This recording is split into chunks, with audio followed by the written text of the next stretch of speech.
Okey, baik. Hari ini kita akan belajar tajuk Perjanjian Hudaybiyah dan pembukaan bertemu Ikatan Tiga Pendidikan Islam. Seperti mana kita tahu, tajuk ini dia berkaitan dengan sejarah. Jadi kita tahu sejarah ni fakta dan tak semua kita ni suka sejarah. Betul? Jadi untuk bahagian ustazah akan menetapkan Perjanjian Hudaybiyah yang ini.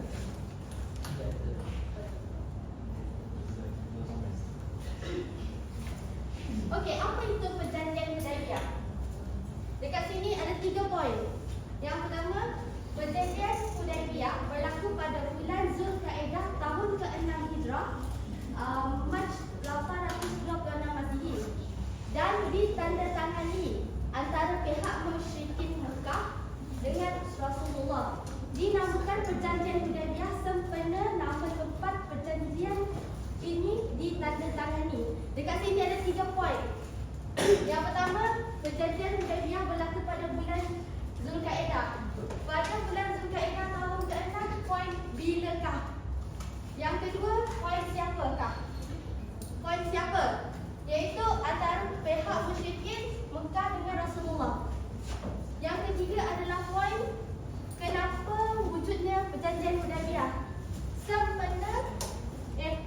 Kenapa nama dia Perjanjian Hudaybiyah? Sebab sempena nama tempat. Dia ada 3. Yang pertama, apa tadi? Ustaz kata? Bila. Yang kedua, siapa? Siapa apa? Siapa yang tak terlibat? Betul. Yang ketiga adalah kenapa? Sebab kenapa nama dia Perjanjian Hudaybiyah sempena tempatnya. Jadi 3 poin ni Ustazah nak kamu. Okey, Ustazah sebut bila, kamu jawab bulan Zulkaidah tahun ke-6. Kalau Ustazah kata siapa yang terlibat, kamu jawab pihak musyrikin Mekah dan Rasulullah. Yang ketiga, kenapa nama dia Perjanjian Hudaybiyah, kamu jawab sempena nama tempat. Boleh? Boleh. Siapa?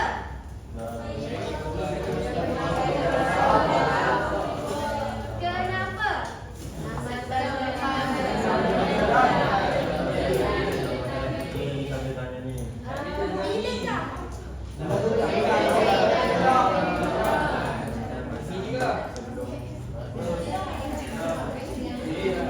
Jadi, apa itu Perjanjian Hudaybiyah? Dia ada 3 poin. Bila, siapa, kenapa nama dia Perjanjian Hudaybiyah. Okey, faham?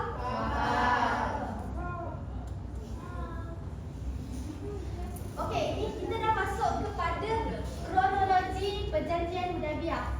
Dia ada 8. Yang pertama, nampak tak? Zoom.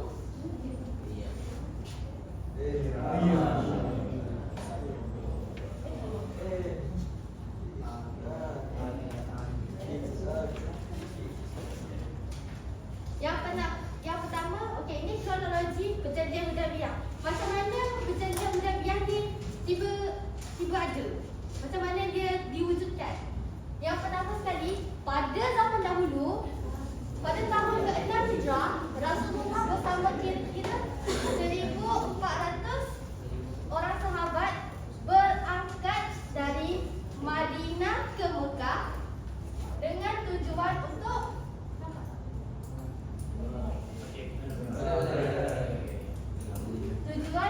menunaikan ibadah umrah.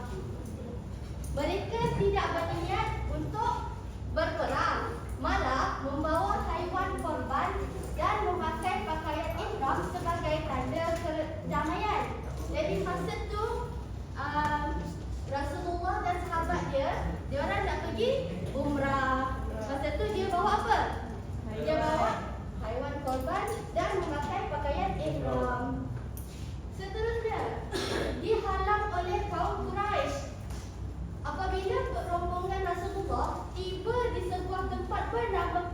Hudaybiyah, mereka telah dihalang oleh pihak Quraisy, oleh kaum Quraisy daripada memasuki Mekah. Kaum Quraisy menyangka orang Islam datang untuk berperang. Jadi yang mulanya diorang nak umrah, lepas tu dihalang. Yang ketiga, penghantaran wakil untuk berunding. Rasulullah menghantar beberapa utusan bagi berunding dengan kaum Quraisy. Antaranya, ingat nama ni, Sayyidina Utsman bin Affan yang pergi ke Mekah untuk menyampaikan hasrat Rasulullah. Namun, beliau lambat kembali. Lalu tersebar kabar bahawa beliau telah dibunuh. Jadi yang pertama, dia nak pergi umrah. Yang kedua, dia dihalang. Yang ketiga, tersebar kabar Yang ketiga, Sayyidina Utsman jadi wakil, tapi dia lambat kembali sampai tersebar kabar yang dia dibunuh. Lepas tu yang keempat, sumpah setia di bawah pokok Bai'ah Ar-Ridwan. Apabila berita kematian Utsman tersebar, Rasulullah dan para sahabat bersumpah setia untuk menuntut bela sekiranya benar beliau dibunuh.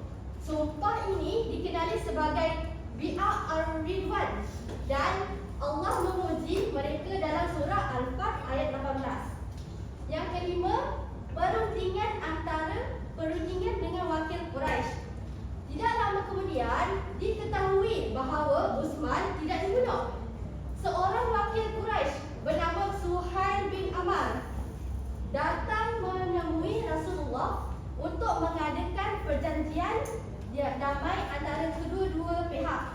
Perjanjian itu dikenali sebagai Perjanjian Hudaybiyah. Faham? Faham. Okey, yang pertama tadi apa? Pergi umrah. Yang kedua? Dihalang. Yang ketiga? Hantar wakil. Siapa wakil tu? Yang keempat? Yang kelima?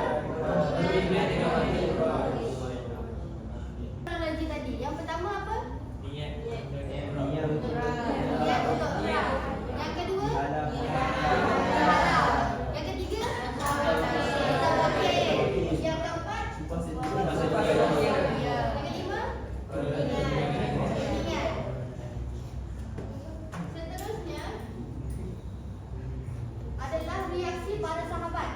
Sebahagian sahabat berasa sedih dan kecewa kerana perjanjian itu kelihatan berat sebelah seperti Izzah katakan tadi dan tidak memihak kepada umat Islam. Namun Rasulullah SAW menenangkan mereka dengan penuh hikmah dan berkata bahawa perjanjian ini akan membawa kebaikan pada masa hadapan. Yang ke-8 adalah kesan. Selepas perjanjian itu, keadaan menjadi aman dan ramai Mekah mula mendekati Islam tanpa rasa takut. Islam berkembang dengan cepat dan akhirnya setelah Quraisy melanggar perjanjian, orang Islam menakluk Mekah tanpa pertumpahan darah. Jadi konklusinya, kronologi ni dia ada 8. Yang pertama apa? Niat untuk menunaikan umrah. Yang kedua, dihalang oleh Quraisy. Yang ketiga, penghantaran wakil untuk berunding. Keempat, sumpah setia. Kelima adalah perundingan antara pihak wakil Quraisy. Keenam, isi kandungan yang Izzah bentangkan tadi. 7, reaksi para sahabat. Dan ke-8 adalah kesan dan hikmah. Jadi kronologi ni ada 2 nama penting. Nama yang pertama siapa? Sayyidina Utsman.